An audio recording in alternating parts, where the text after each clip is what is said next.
Hey there, I'm Pastor Matthew. Welcome to another edition of BridgePoint Bonus, where we want to provide content that connects you with God and with your community. Our desire is to lead people to be fully devoted followers of Jesus, because we believe that everyone can lead someone to Jesus. This week, we're doing a bonus on our series, What to Do About Worry.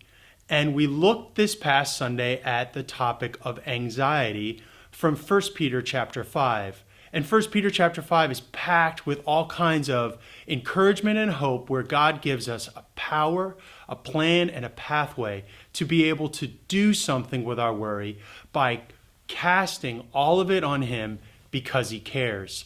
And one of the subjects we saw is that God wants to meet us in the place of our worry through prayer. And as we went through the passage, we touched on the fact that in just a few more verses after verse 6 and 7 of chapter 5, the topic comes up that we're to be watchful because the devil is prowling around like a roaring lion looking for someone to devour. And it encourages us to be sober and alert.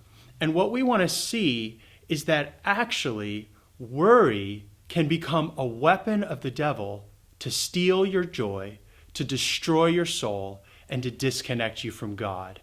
And what we want to see today is going over just a little bit more about what that looks like for the devil to prowl around like a roaring lion looking for you, and he wants to destroy you. Now, a few weeks ago in our first sermon in the series, and if you want to see those sermons, you can always check out the links below. You can always tune into our YouTube channel, BridgePoint Church Valparaiso. And what we saw is that worry comes from a fear that forms in the heart. It comes when our minds are focused on something that is not God, or when we're distracted. And then we get overwhelmed with things that we can't control, and the devil can seize that as an opportunity. He wants to get you to focus on anything and everything that's not God. And if he can get you to worry about your pain, or he can get you to focus on your fears, then he can get you distracted from God, and he can destroy you. And he's just like a lion. He wants to come and devour you, and he wants to eat you alive with worry. And he wants to steal your joy, derail your spiritual journey. He wants to ruin your connection to God, debilitate you, and he wants to eat you up. Now, what's really curious about the fact that worry can become a weapon from the devil is that we have to be aware of that. And that's why, before it talks about the devil coming after you like a roaring lion wanting to devour you, it says that you should be sober-minded and alert. And what's really curious is that if you have self-awareness and you understand where your heart is focused, then you're going to be able to see the worry for what it is. You're going to be able to see the fear for what it is. And you're going to be able to say, this is a distraction from my heart focusing in on God. And so fear is starting to form, and that's settling in, and it's becoming anxiety. And it's like quicksand, and my whole soul's stuck, and I'm sinking in it.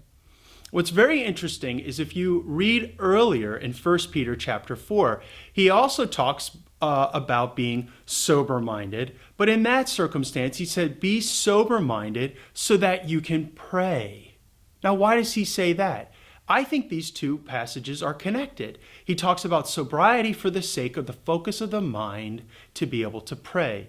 And I think a lot of people take that and they say, well, that's probably about substance abuse or drinking or some kind of lustful thought, or maybe it's about anger. No. I think it's about anything that would distract our focus from God. And then fear forms in the heart, it settles in and becomes anxiety, and then we're stuck. And if the devil can get you to not be sober-minded and have your mind and your heart focused on God, then he can destroy you with anxiety and worry and fear. And so what we want to see is that we do not want the devil to be able to use the distracted mind and heart as a weapon of fear against us. And the sober-mindedness of the believer is actually needed for effective prayer. We need to be able to be focused on connecting with God in the midst of all circumstances. And our encouragement to you today is be alert, be aware, Be sober-minded. Don't let the devil destroy you with worry by eating you alive with anxiety. And one of the chief ways that we can do that is by being alert and sober-minded and looking to God in prayer.